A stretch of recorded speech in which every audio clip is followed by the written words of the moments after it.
안녕하세요. 핀몬스터입니다. 오늘의 최대 쓰담이 꼬마 경기 예상은 받았지만 소시에다드가 너무 이른 시간에 퇴장이 나오는 변수가 나와서 아쉽게 올킬은 실패했네요. 대신 배당이 더 높았던 언오버 조합 들어와주면서 9배 적중했습니다. 무료 정보 공유방 들어오시면 종목별 픽서들의 조합픽과 분석 매일 받아보실 수 있습니다. 관심 있으신 분들은 고정 대표를 참고해주시면 되고요. 그럼 오늘 나리가 두 경기 분석 시작합니다. 첫 번째 경기는 지로나와 오사수나의 경기입니다. 미첼 감독의 지로나는 지난 시즌 리그 전반기가 끝났을 때 레알 마드리드와 승점이 동률인 2위를 기록하고 있었을 정도로 당시엔 지로나의 우승 가능성에 대한 얘기도 나왔었는데요. 하지만 후반기 힘이 많이 빠지는 모습을 보였고 승점 드랍을 하는 경기가 많아지면서 결국 레알 마드리드와의 우승 경쟁에서 밀려나며 리그 3위를 기록했습니다. 그래도 구단 역사상 첫 챔피언스리그 진출이라는 업적을 달성했고 리그 마지막 38라운드 그라나다와의 경기에서 도브비크가 해트트릭을 기록하며 득점왕을 차지하기도 했어요. 라리가로 승격한 지 2시즌 만에 리그 3위를 기록했다는 것은 엄청난 골 매물들이 득실한 지로나를 B클럽들이 가만히 둘 리가 없었습니다. 공격의 핵심이었던 사비오와 도브리크는 각각 맨시티와 AS 로마로 이적했으며 알레시 가르시아는 이적 시장이 열림과 동시에 레버쿠젠으로 이적했죠. 또 에릭 가르시아도 바르샤로 임대 복귀를 하면서 수비와 미드필더 그리고 공격까지 핵심급 선수들이 한꺼번에 이탈했습니다. 그리고 다시 저렴한 몸값에 젊은 선수들을 대거 영입하긴 했는데 갑자기 강제 리빌딩이 되어버린 지로나는 현재 개막 이후 2경기에서 0승 1무 1패로 승리가 없는 모습입니다. 오사수나는 지난 19-20 시즌 라리가로 승격한 이후 5시즌간 팀을 안정적으로 이끌어주었던 아라타테 감독이 마요르카로 떠났고 새로운 감독으로 빈센테 모베노 감독을 선임했는데요. 오사수나에 오기 이전 가장 최근에 맡았던 팀이 알메리아인데 성적 부진으로 2개월 만에 경질이 되었던 감독이죠. 개막 이후 2경기에서 승격팀 네가네스와 마요르카를 상대했고 좋은 경기 내용으로 1승 1무를 기록했습니다. 공격 전비 루트로 좌우 측면을 주로 활용하며 좌우 윙포워드들이 중앙 지향적인 움직임을 가져가면서 생긴 측면 공간을 풀백들이 오버래핑하여 장신 공격수 부디미르를 겨냥한 크로스를 자주 시도하는 모습이었습니다. 오사수나는 이번 시즌 이적 시장에서 투자는 없었지만 과거 그라나다에서 에이스로 활약했던 브리안 사라고사를 바이에른 뮌헨에서 임대 영입했는데 사라고사가 그라나다 시절의 폼을 보여준다면 오사수나는 꽤나 무서운 팀이 되지 않을까 싶습니다. 지난 시즌 T팀의 못되기를 선 지로나가 모두 승리했지만 이번 시즌 전력에서 변화가 많은 지로나이고 변화가 많은 것뿐만 아니라 현재로선 마이너스가 된 상태이기 때문에 지난 시즌과 같은 모습을 기대하기란 어렵습니다. 지난 시즌 지로나의 약점이었다면 공중볼 수비에 대한 부분인데 특히 키가 180cm밖에 되지 않은 딜레이 블린트의 제공권은 큰 약점이 될 수밖에 없습니다.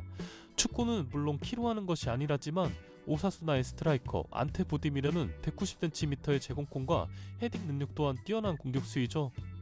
지로나가 언제까지 이런 전배당을 받을지는 모르겠는데 오리올 로메오나 크리스티안 포르투 그리고 아벨 루이즈 등 대체 선수들의 활약이 너무 좋지 않았었기 때문에 오사수나의 플러스 1.0 핸디캡 승리로 추천드립니다.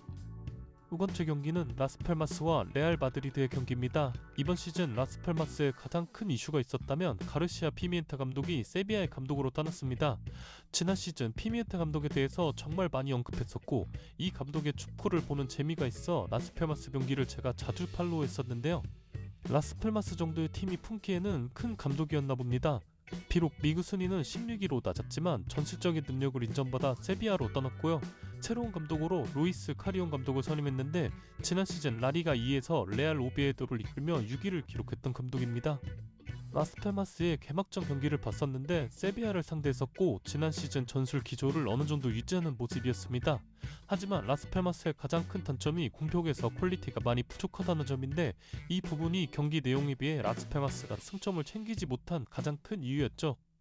레알 마드리드는 개막전 마요르카 원정에서 1대1 무승부를 기록했고 2라운드 홈에서 승격팀 바야돌리드를 상대했는데 전반전 상대의 밀집 수비에 고전하여 이렇다 할 기회조차 잡지 못하는 모습이었습니다. 이 침묵을 깬 게 후반전 50분 프리킥 상황 발베르데의 중거리 슈팅이 행운의 굴절이 되며 득점이 되었는데요. 물론 선제 득점 이후에도 레알은 답답한 경기력이 이어지는 모습이었고 상대에게 간간히 역습을 허용할 때마다 실점 위기까지 되는 장면들이 많았습니다. 기대를 받고 레알로 합류한 은바페는 두 경기 모두 선발로 출전했지만 많이 아쉬웠고요. 하지만 교체로 들어온 선수들의 활약으로 경기 막바지에 두 골을 추가했는데 이제는 서브로 튀기 아까워 보이는 브라임 디아즈의 센스 있는 골이 있었고 브라질의 신섭 엔드릭이 86분 은바페와 교체되어 들어와 데뷔전에서 데뷔골을 기록했습니다. 레아돌리드가 급해지면서 공간이 많이 생겼던 부분도 있지만 단 한 번의 슈팅 찬스에서 어려운 상황이었지만 정확한 임팩트로 슈팅을 하면서 득점을 기록한 엔드릭을 보니 왜 브라질의 신성이라고 불리는지 알 수 있는 골이었습니다. 하지만 레알 마드리드는 아직까지 공격에서 동선 정리가 많이 필요하다고 느껴졌던 것이 비니시우스, 은바페, 호드리구 3명의 공격수들 간의 콤비 플레이가 거의 나오지 않았으며 비니시우스가 개인 능력으로 수비를 허문 후 은바페에게 좋은 득점 찬스를 열어주었지만 그마저도 놓쳤던 은바페였습니다. 사실 은바페를 레알이 정말 오랜 기간 영입에 공을 들였고 이적료가 이적료이다 보니 직전 경기에서 패스 8분이 되어서야 교체한 것은 빨리 데뷔골을 넣을 수 있게 배려해줬다는 생각이 들 정도인데 과연 레알의 공격이 언제쯤 살아날 수 있을지 지켜보는 것도 관건으로 보입니다. 지난 시즌 피미엔타 감독의 경우 레알 마드리드를 상대로도 홈과 원정에서 더 높은 점유율을 기록했을 정도로 자신의 전술 기조를 강팀들을 상대로도 밀고 나가는 모습을 보여주었어요. 그 결과 모두 패배하긴 했지만 라스팔마스도 꽤나 잘했었기 때문에 인상이 깊은 경기로 기억에 남아있습니다.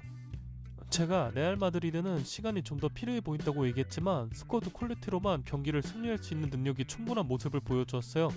라스팔마스의 새로운 감독인 루이스 카리온 감독은 이전까지 1부 리그 경험이 없었고 이 정도의 메가클럽을 상대하는 것 또한 처음이라는 점에서 레알 마드리드의 승리를 추천드리며 역배당을 받은 마이너스 1통호 핸디캡 수미도 충분히 도전 가치가 있는 배당입니다.